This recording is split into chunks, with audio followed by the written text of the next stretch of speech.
की भूमि को मेरा प्रणाम, मेरी सीता सखियों को मेरा प्रणाम, सभी नगरजनों को मेरा प्रणाम। आज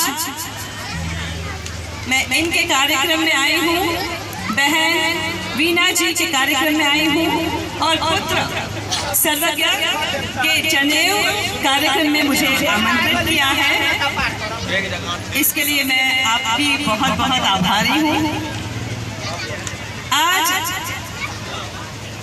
मैं आप सबके सामने विकास जी, जो झा परिवार के शुभ चिंतक हैं, हमें लेकर आए हैं। मुझे बहुत खुशी हुई है यहाँ आकर। मैंने सीता जी की भूमिका निभाई और सीता जी मिथिला की हैं, मिथिला की बेटी हैं, लेकिन इतना प्यार आप सब ने, झा फैमिली ने, परिवार ने इतना प्यार बरसाया कि मुझे लगता है कि मैं दीपिका, मैं मिथिला की हूँ।